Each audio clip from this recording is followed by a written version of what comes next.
خبري هابلي بتعمي مسجن هافتو كيروس مكتل بريزيدنت ودب سمرت تمالي ودب سمرت قبايا كايدو مسراتي قبايو أمرار حون مريض صلوم اسكي أب كتما ديسابا يو قبايو كايدو زلومو بو كنجمر نمنتاي كتما ديسابا مريض ودب سمرت أب تقرأي نمنتاي مسراتي قبايو زي كايدا زبل بو كنجمر خبرتي هابلنا يا ودب ዲሞክራሲያዊ ስምረት ትግራይ ኣብ ትግራይ ሓደ ፖለቲካዊ መማረጽ ኮይኑ ቅጽል ትግራይ ሓድሽ ኣብ ትግራይ ሓድሽ ፖለቲካል ፌት ፖለቲካዊ ኩነታት ሓድሽ ፖለቲካዊ ምዑርይነት ክፍጠር ናይ ባዕሉ ሓሳባት ሒዙ ቀሪቡ ኣሎ ሓደ ጥንኩር ተወዳዳራይ ኮይኑ ንትግራይ መማረጽ ኮይኑ ለምቕራብ ብፍላይ ኣብ ናይ ባዕሉ ፖለቲካዊ ማለት ፖሊስን ስትራቴጂን ጥራሕ እንተይኮነስ ካልኦት ብሄራውያን ውድባት ኣብ ትግራይ እውን በዚ መንገዲ ጥንኩራት ኮይነን ክወፃ ንትግራይ ብትክክል መማረፅታት ክኾን ኣለኽእል ፖለቲካዊ ሃዋህው ንምፍጣር ያው ትማሊ ከምቲ ንስኻ እውን ለኻዮ መስራቲ ጉባኤኡ ኣካይደሎ ያው ኣብ ኣዲስ ኣበባ ተኻይደሉ ምክንያት ኣብ ትግራይ ዘሎ ጭቡጥ ኩነታት ውድብ ዲሞክራሲያዊ ስምረት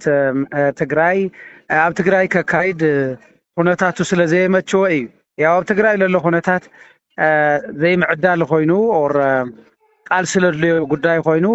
ብጠበንጃ ልዕጀብ ፖለቲካ ሃም ዘሎ ትግራይ ብጣዕሚ ግልጽ እዩ እዚ ብጠበንጃ ልዕጀብ ፖለቲካ ድማ ምናልባት ማንዛ እዩ ወይ ልዕሊ እዩ ዓብይ ተቀባልነት ኣለዎ ኣብ ልዕሊ ሓደጋ እዩ ኢሉ ዝሓስቦ ፖለቲካዊ ተሓሳስባ ሒዙ ተበገሰ ውድብ አንጻሩ ያው ጠበንጃ ምልዓል ካብ ውልቀ ሰባት ጀሚሩ እስካዕ ውዳበታት ብጠበንጃ ሁሉ ነገር ለመፍታሕ እዩ ለረባረብሎ ሶ በዚ ምክንያት ተመስራቲ ጉባኤ ኣብ አዲስ አበባ ኮይኑ ከም ሓሳብ ግን ባዕሉ ዝነበርና ለውድብ ህወሓት ዝበሃል እውን እንተኾነ ማገብት ኣብ አዲስ አበባ እዩ ተመስሪቱ ኩልና ንፈልጣይና ዋላ ድሕሪኡ ናብ በረኻን ተውፃእላ እውን ሳሕል እዩ ደደቢት ይተወፀን ድሕሪኡ ያው ጸኒሑ ናብ ደደቢት ተመሊሱ ሶ ዋላ እኳ ፖለቲካል ውድባት ኣብ ዝምችወን ኮይነን ግን ናይ ትግራይ ኩነታት ማእኸል ገይሩ ንናይ ትግራይ ረብሓ ሒዙ ሓሳብካ ናይ ትግራይ ረብሓ ምውዓልን ዘይምውዓልን ተኾነት ዋና ቁም ነገር ሕዚ ግን ኣብ ትግራይ ክንገብር ናይ ኩላህና ድሌት ከም ዝነበረ ግን ኩሉ ትግራይ ክፈልጦ ኣሎ ኣብዚ ምግባርና እውን ብዙሕ ህዝቢ ትግራይ ሓድሽ ኮይኑ ይኮነን ግን ምክንያት እዚ ኢሉ ማለት ፕሮግራምኩም ኣብ ትግራይ ታይ ሓድሽ ነገር ሒዙ ይመጽኡ ህወሓት ኣመራርሓ ዝነበርኩም ሰባት ኢኹም ብዙሓት ኣለኹም መፍትል ዓለዋይ ፀፍሕ ዘለኹም ሓድሽቲ እውን ክህሉ ይኽእሉ ግን ታይ ሓድሽ ነገር ሒዝኩም መጽኢኹም ለኹም ፕሮግራምኩም ብቐንድነት ኣብ ትግራይ ሓደ መከራኸሪ ዛዕባታት ኣለዉ ናይ ትግራይ ዕድል ኣብ ናይ ባዕላ እዩ ዝውሰን ናይ ባዕላ ሃገረ ትግራይ ክትምስርት ኣለዋ ዝብሉ ዝቃለሱ ኣለዉ ኣይ ረብሓና ኣብ ኢትዮጵያ እዩ ዝረጋገፅ ዝብሉ ኣለዉ ስምረት ኣብ ኢትዮጵያ ድዩ ወይስ ሃገረ ትግራይ ክምስርት ዝቃለስ ስምረት ፖለቲካዊ ማለት ፖለቲካል ሓሳብ ሒዙ ተበገሰ ውዳበ እዩ ፖለቲካል ውዳበ እዩ ናይ ስምረት ሓደ ኣብ ትግራይ ውሽጢ ቁፅሪ ሓደ ትግራይ ንኩሎም ሓሳባት ሙቹቲ ዝኾነት ከባቢ ንምግባር ናይ ባዕሉ ናይ ፕራግማቲክ ሊበራሊዝም ኣተሓሳስባ ሒዙ ተበገሰ እዩ ናይ ፕራግማቲክ ሊበራሊዝም ኣተሓሳስባ ትግራይ ዋና ሕዚ ዓንቀር ኣብ ዓንቀራ ኣትዩ ሓኒቁ ፈርፈር የብል ኣሎ ኢልና ንሓስቦ ሓሳብ ኣብ ስታሳት ተበገሰ ናይ ኮሙኒስት ኣተሓሳስባ እዩ ኩልና ሃም ንርድኦ እዚ ኣተሓሳስባ እዚ ሓይሊ ቆላፊ ዝኾነ ብተፈላለዩ ፋብሪክስ ተቆላለፈ ንባዕሉ ጥራሕ ልወፅእ ከምቲ ኩላህና ንርድኦ ኣብ ትግራይ መሪሕ ውድብ ሓደ ክኾን ጥራሕ ልገብር ኣተሓሳስባ እዩ ዘተሓሳስባ እዚ መሪሕ ውድብ ኣለኒ ኣብ ሓደ ግዜ ከዓ ናይ ቦና ፓርቲ ኣተሓሳስባ ሒዙ ኦፍ ኮርስ ናይ ባዕሉ ፍልስፍና ኣለዎ እቲ ቦና ፓርቲዝም በተበለበት ግን ሓደ ፓርቲ ጎብለል ኮይኑ መሪሕ ኮይኑ ልወፅሉ ግን ልስሙ መልቲ ፓርቲ ኤክሰርሳይዝ ንገብር ኣለና ልብለ እዩ ነይሩ ኣብ ትግራይ ግልጽ እዩ ማለት እዩ ሶዚ ቁፅሪ ሓደ ዝምቕያር እዩ ብትክክል ናይ መልቲ ፓርቲ ሲስተም ኣብ ትግራይ ሃልዩ ሓሳባት ኢኳሊ ኢንተርቴይን ልገብራሎ ትግራይ እዚ ንውድብ ስምረት ድማ ብዛዕሚ ዝቐለለ ካብ ካልኦት ውድባት ቢኮዝ ውድብ ስምረት ገና ከይተመስረተ ኣባላቱ ብዙሕ መሓውሩ ብዙሕ ኣብ ትግራይ ብዓብዩ ተጠላቢ ማለት ብዙሕ መንእሰይስ ምሁሩስ ፕሮግረሲቭ ዝኾነ ማለት ገስጋሳይ ነጋዳዩስ ሓረስታዩስ ብፍላይ ልምዕብል ሓረስታይ دغنت قلطيفو كاب دغنت كوص لدلي حرستاي بقليلو كقبولو لخل ابزي كبابزي بيز للو ማህበረሰባዊ መሰረት ለሎ አተሐሳስባ ይሶ ናይ መጀመሪያ ዝኾነታት እዚ መፍጻሚ ካላይ እስካ ህዝብ ዘለናዮ ንሕና ኣብ ኢትዮጵያ ኮይና ንቃለስ ውድብና ኣብ ኢትዮጵያ ኮይና ኢና ንቃለስ ዘለና በብላይ ድማ ፕሪቶሪያን ሕገ መንግስቲ ናይ ፌድሪ ሕገ መንግስቱን አውል ነበረና ኮንትሪቢዩሽን ከም ህዝቡን ታማቢ ናይ መስዋዕት ውጽኢታት እዮም ክልቲኦም ሶዚኦም ፕሮፐርሊ ክትግበሩ በመባለ ቢልና ኢና ተቃልስና ንጀምሮ ማለት እዩ ኣብ ቀጻሊ ትግራይ እንተ ህዝብ ትግራይ ታይኹን ግን ዓቢ ሽግር እዚ ይኮ ንሕና ትግራይ ነፃ ኮይና ነፃ ሃገር ኮይና ክትቀጽል ለኽእል ኩነታት ፕሮግራም ሓንፂጽና ንቃለስ ኣይኮነን ራዘር ህዝብ ትግራይ ኣብ ቀጻሊ መማረጽታት እናቀረብዎ ኣፍቶም መማረጽታት ባዕሉ ክውስን ለኽእል ፖለቲካል ኩነታት ክፍጠር ለኽእል ፖለቲካል አተሐሳስባ ሒዝና ኢና ቀሪብና ለለና ስለዚ ኣብ ኢትዮጵያ ፌደራሊዝም ስርዓት እዩ ማለት ድዩ ናይ ትግራይ ረብሓ ይኽበር ትብል ሕዚ ኣብ ኢትዮጵያ ውሽጢ ኮይንና ብናይ ኢትዮጵያ ሕገ መንግስትን ፕሪቶሪያን ንምትግባር ቁጽሪ ሓደ ዕላማ ጌርና ኢና ንቃሳቀስ ኣለና ካልኣይ ትናይ ሊበራል ዴሞክራሲ ትናይ ፕራግማቲክ ሊበራሊዝም ኣብ ትግራይ ከተኣታቶን ኣብ ትግራይ ዴሞክራሲያዊትን ተባሃጊት ልምዕቲ ኮይና ምርኣያ ታዋና ቀጽልልን የፖለቲካዊ ዕላማ ናይ ሃገርነት ጉዳይ ኣብ ህዝብ ትግራይ ይመስረት እዚ ሐሳብና ውድባት ናይ ባዕሎም ሐሳብ ኣምጽኦም ናብዚ ንመርሕ ናብዚ ንወስድ ዝብሉ ስለ ዘለው እያ ክሊር ይቆዋምና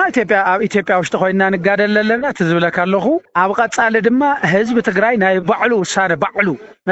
ናይ ባዕሉ መሰል ዓርሰ ውሳነ ክጥቀም ለኽእል ፖለቲካዊ ኩነታት ምፍጣር ድማ ሓደ ቃልስና እዩ ማለት እዩ ስለዚ ኣብ ናይ ህዝብ ትግራይ ውሳነ ኢሉ ምስረት ናይ ቀጻሊ ዕድል ናይ ትግራይ እዚ ተሐሳብ ጌርና ኢና ንቃለስ ኣለና ከም ፖለቲካዊ ውድብ ሪፈረንደም ንህዝብ ትግራይ እውን ዕድል ከተመቻችሁ ክትሰርሑኩም ማለት ድዩ ናይ ሪፈረንደም ጉዳይ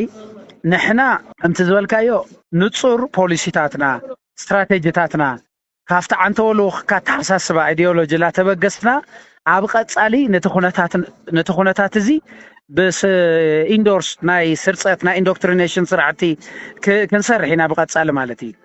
ትግራይ ሓራት ወጽዶ ነፃ ሃገር ትኾን ተደልዶ ግን ኣብ ህዝብ ትግራይ ልምስረት እዚ ኣብ ሓደ ውድብ ዝምስረት ኣይኮነን ስለዚ ትግራይ ናይ ባዕላ ሃገር ክትኾን ኣብ ኢትዮጵያ ክትቀጽል ንህዝብ ትግራይ ዕድል ዝፈጠር ፖለቲካዊ አተሐሳስባ ሒዙ ተበግሱ ዴሞክራሲያዊ ስምረት ትግራይ ናይ አመራርሓ ጉዳይ ከልዕል ሃፍቱ ኣብ አመራርሓ ስምረት ዘለኹም ኣብ ግዜያዊ ምምሕዳር ኣባል ካቢኔ ዝኾነሎ ኣብ ሚኒስተር ናብ ናይ ኢትዮጵያ ድማ ላዕለዋይ ናብ ሚኒስተር ደረጃ እውን ኣሎ ሚኒስተር ዴኤታ ኣሎ ተወሳኺ ኣብ ምስናይ ዕጡቃት ሓራ መሬት ድማ ወግና ርኢኹም ናብ ዕጥቃዊ ቃልሲ ከም ዝኣተኹም ዘፍለጥኹም እውን ኣመራርሓ ኣለኹም ከመይ እዚ ክሳነ ሰላማዊ ፖለቲካዊ ቃልሲ እናካየድካ ብተወሳኺ ድማ ዕጥቃዊ ቃልሲ ዝመረፀ ኣመራርሓ እውን ኣብቲ ናይ ፖለቲካዊ ውድብኩም ኣባል ምዃን ወይ ኣመራርሓ ምዃን ኣይጋጨን ዶ ስምረት ኣብ ትግራይ መማረጽ ልኾን ሐሳብ ሒዙ ልቀረበ ፖለቲካዊ ውዳበ እምበር ናይ ሚሊተሪ ውዳበ ኣይኮነን ስምረት በሐሳብ ክስዕር ለሐስብ ፖለቲካዊ ውዳበ እምበር ብጠበንጃ ለዕጀብ ሐሳብ ዘለዎ ፖለቲካዊ ውዳበ ኣይኮነን ስለዚ ቁጽሪ ሓደ ንሕና ኣብ ውሽጥና ሃሉ ኣብ ደገና ሃሉ ውሽጢ ፖለቲካዊ ዕላማ ሒዝና ንቃለስ ሓይሊ ኢና ከም ሓይሊ ኣብ ወታደር ኮይኑ ዕጥቂ ቃልሲ ኣልዒሉ በወታደር ኮይኑ ኣብ ስምረት ለአባል ኮይኑ ለቀጸለ ወይ አመራርሓ ኮይኑ ለቀጸለ የለን ዘርፎር ነምበር 1 እዚ ክፍለጥ ኣሎ ፖለቲካዊ ውዳበ ኢናትና ማለት እዩ ንሕና ለኣብነት መውሳድ ተኸሊኻ ንሕና ከም ዞባ ኣብ ፖለቲካዊ ናይ ትግራይ ኣብ ትግራይ ውሽጢ ኮይንካ ልካየድ ሰላማዊ ፖለቲካዊ ቃልሲ ብጣዕሚ ለጸበበ ከም ልኸደ ቅድም ሕዝውን ገሊጸ ሕዝውን ግን እዚ ናይ ሰላማዊ ፖለቲካዊ ቃልሲ ሙሉእ ብሙሉእ ተዓጽዩ ግን ኣይበልናል ስለዚ ላብ ዘይንደልዮ ሁነታት እኳ ንድፋእ እንተሃለና እሞ ድማ ነዚ ሓታ ሓሳስባ እዚ ብዕጥቂ ቃልሲ ናብ ንውር ክንመለስ ኢና ስርዓት ኢሉ ተበገሰ ሓይል እኳ ተሃለ ንሕና ብግልጺ ፖለቲካዊ ተሓሳስባና ወልድ ጎና ጎን እንወስድ ሓይሌና ማለት እዩ ነምበር 1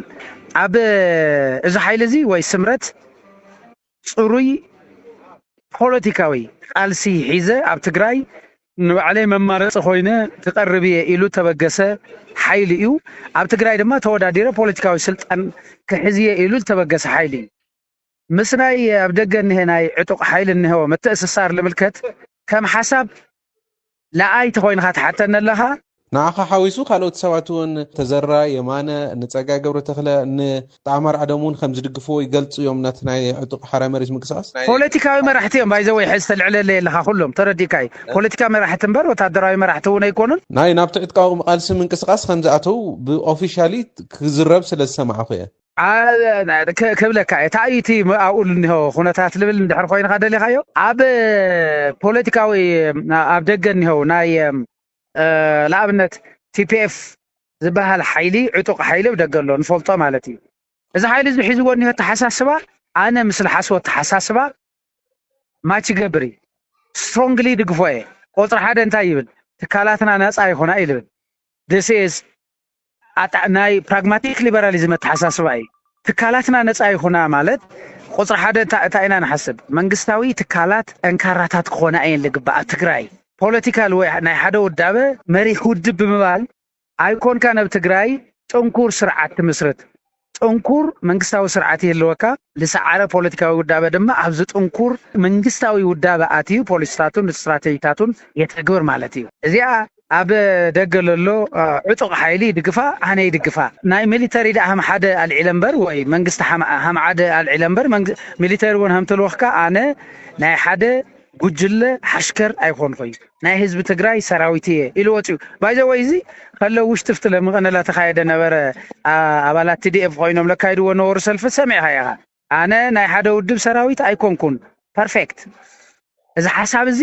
ኣብ ውሽጢ ይሃሊ ኤፍቲ ቲዲኤፍ ኣብ ደገ ይሃሊ ፖለቲካል መራሒ እዩ and ሚሊተሪ ልመርሕ ድማ እሱ እዩ ማለት እዩ ኣብ ውሽጢ ስለልኒሆት ሓይሊ ኣብ ውሽጢ ሰራዊት ኮነ እኮ ኣብ ትግራይ ካልጸላዕናያ ልልኾነ ፖለቲካዊ ውዳበ ዓጃቢ ክኸውን ኣይግባእን ጠበንጃ ኢና ንብለና ጠበንጃ ልኡ ክኾነ ይኽእልን ዘርፎር እዚ ኣነ ይድግፎ ኣለኹ እየ ከም ሓሳብ ይድግፎ ኣለኹ ሒዝዎ ዝተበገሰ ሓሳብ ልብለካ ኣለኹ ሓሳብ ከም ሓሳብ ይድግፎ እየ ከም ሰራዊት ግን ቲፒኤፍ ዝበሃል ናይ ስምረት ሰራዊት የለን ኣብኡ ብቐጥታ ናይ ሰራዊት ኣባላት ዝኾኑ ድማ የለን ከም ሓሳብ ግን ናይ ሓሳብ ውድብ ኢለካ እየ ሒዞሞ ዝተለዓለ ሓሳብ ክድግፍ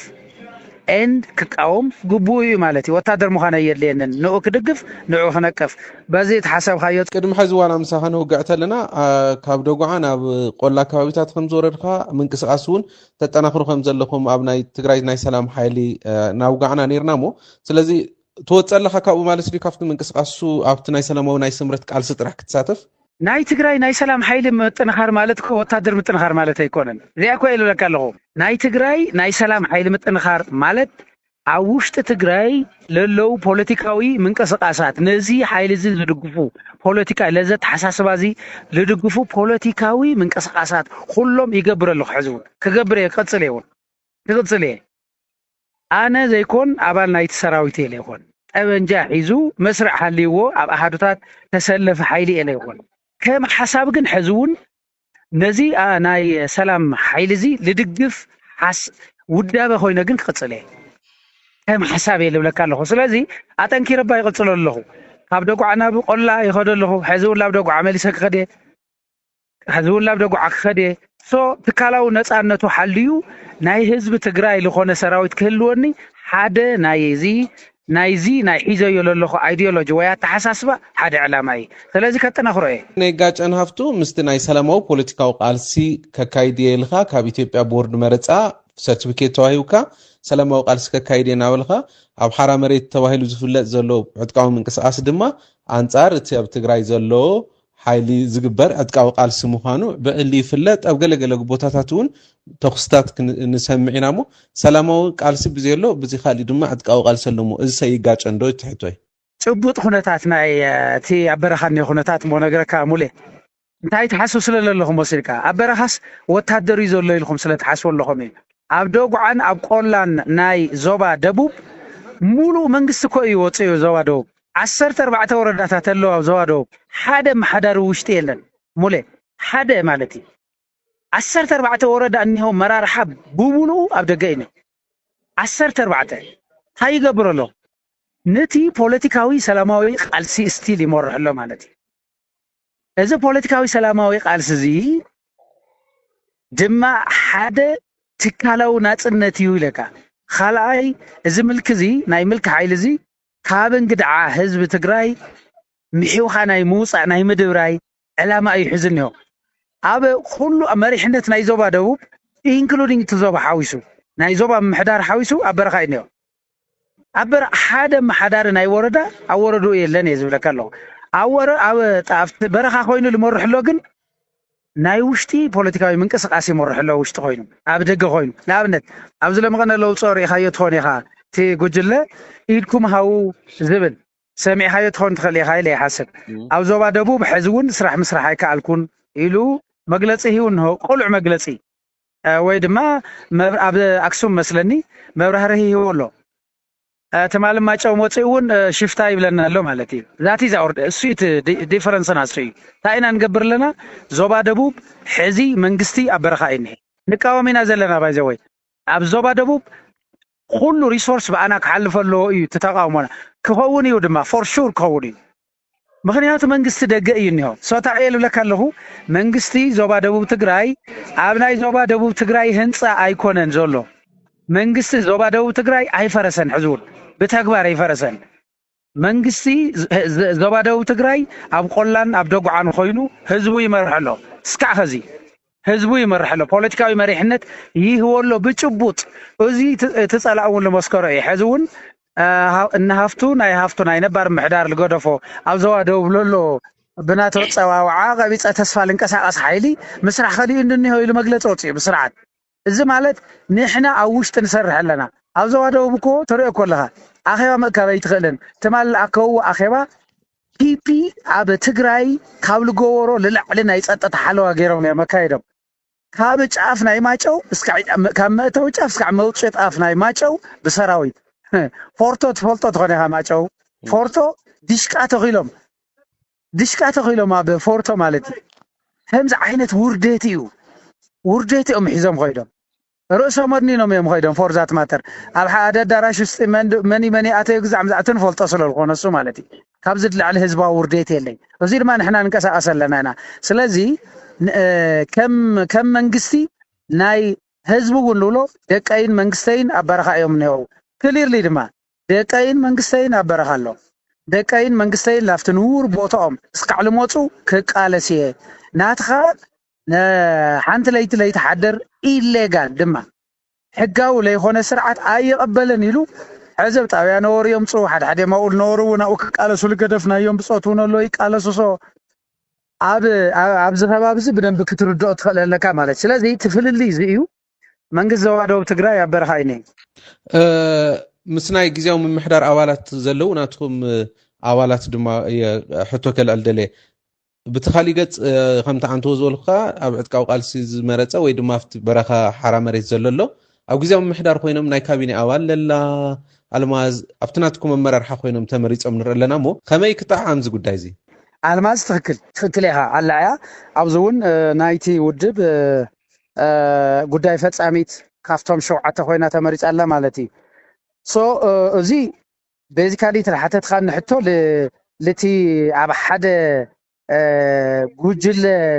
ዳስ ውሽጥ ኣትዩ ምልሃይ ካብ ልጅምር ልጸንሐ ግዚያዊ ምሕዳር ልበሃል ናይ ትግራይ ግዚያዊ ምሕዳር ልበሃል ሓይሊ ሉ ይልምልከቶ እንታይ ይገብር ናይ ብሓቂ ኢንክሉሲቭነስ ዘይብሉ ምዃኑ ይፈልጥ ይርደአኒ ጽባሕታ ይገብር ምግማት ይኽእል የብዝልሃ ኣለኹ ትልወሰኖ ውሳነ እውን ግልፂ እዩ ኣብዚ ናይ ዝጉጅለ እዚ ኣኼባ ጉባኤ ኢሉ ዝፀውዑ ኣኼባ زي حقاوي نحنا نايتمالي ناي سمرت قوبا انت تريو بتعمي ديمقراسياوي تاسفالب مرجع بورد كفيلو مولو ليت العزولو and كلن ستيبس ناي مرجع بورد حدن بتمالي امان قدي لعلو خلو زي بوليتيكاوي امنت زي ناي حزب تግራይ خواتا خونه حزب تግራይ دما ناي حقي ناي سرعتي حزبي زي ناي حقي ناي سرعتي حزب زي أي انتهاتي كحقي سرعتي ولا تزي خبيرة أنا زناتي قداي سلالخونة كتولو أي متونون በዚ መንገዲ እዚ ይትኸድ ሕዚ ንሄ ግዜያዊ ምሕዳር ንሄዎ ናይ ኣሳታፋይነትን ናይ ሓቋፋይነትን ባህር ግን ትንፈልጦ እዩ ዘርፈር ፅባሕታይ ክኾን እዩ እንተኢልካኒ ካብ ባህሪኡ ተላዒለ ኩሎም ሜጀርስ ክወስድ እዩ ኩሎም ሜጀርስ ካብቲ ውሳነ እውን ተላዒለ ኩሎም ሜጀርስ ክወስድ እዩ ኢለ እየ ልሓስብ ነነ ዶክተር እያሱ ለባረረ ኮይ እንታይ ኣለዎ ዶክተር እያሱ ከባረር ልኽእል ንባዕሉ ብከባቢያውነት ተሓፂሩ ከፍ ልበለ ሓይሊ ለዓና ከባቢያዊ ክብል እንትፍትን ብጣዕሚ ይልሕፍር ካብ ወድራያነት ወፃኢ እንታይ ኣሎ ዶክተር እያሱ ኣበይ ናይ ፖለቲካል ተሳትፎ እኒአዎ ኣበይ ኣለዎ ሶ እንታይ ክገብር ልኽእል ልብል ትግራይ ፍሕ ክብል ተዳለወ ናይ ትግራይ ዓቕምታት ክብትን ተዳለወ ፕራክቲካሊ እውን ኣነ እንድሕር ዘየለኹ ትግራይ ክትህልወ ይግባእ ናይ ትግራይ ትካላት ነፃነተን ሓልየን ክህልወ ኣይግበአንን ከጥንክራ ይግበአንን ድሕሪአ ኢሉ ልሓስብ ሓይሊ እስካዕ ዝኾነ ፅባሕታ ሃያም ልገብር ትሪአ ከልዕሎም ኢሉ ኩሎም ፎር ሹር ቤዚካሊ ግን ልኡ ኢሉ ምልከቶ ዝሕቶ ምስ ናይ ብልፅግና ምሳኹም እንታይ የልዕሉስ ናይኦም ተላእኽቲ ካብ ምዃኖም ዝብገሲ ሽም ናይ ኣመራርሓ ናይቲ ውድብ እውን ኣመራርፃ ቤት ምኽሪ ኢልካ ምስያም ካብቲ ነበረ ፍልይ ብዝበለ ምስቲ ናይ ብልፅግና ምምሳል ፕሬዚደንት ምክትል ፕሬዚደንት ተቀዳሚ ምክትል ፕሬዚደንት ከምዚ ዓይነት ዝብል ሽማት እውን ንብልፅግና ንምምሳል ዝግበር ዘሎ ርሕቐት እዩ ዝብሉ ኣለዉ ኤንዌይስ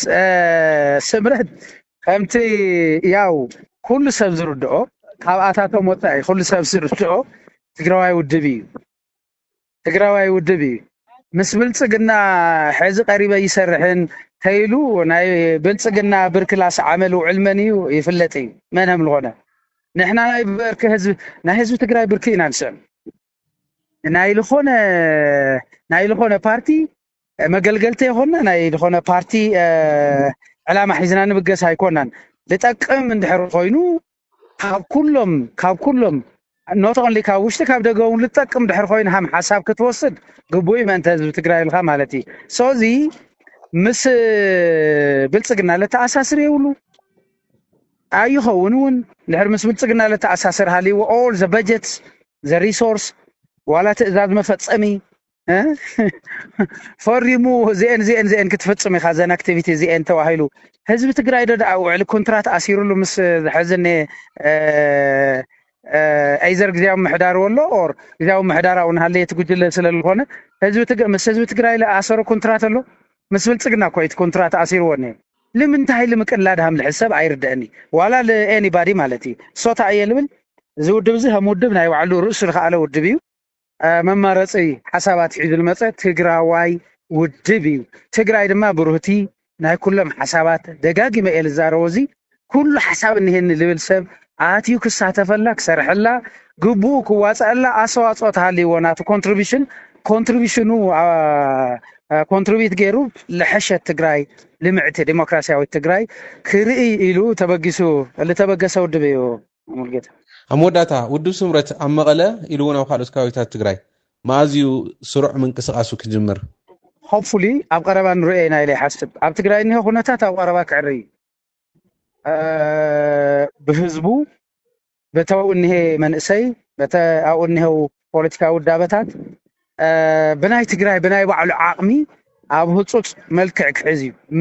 ምንም ለጠራጥር ነገር የብሉን ሶ ስምረት ድማ ኣብ ትግራይ ለተኣማምን ሓይሊ ድንህዎ ውድብ እዩ ብጣዕሚ ለተኣማምን ልዕልቲ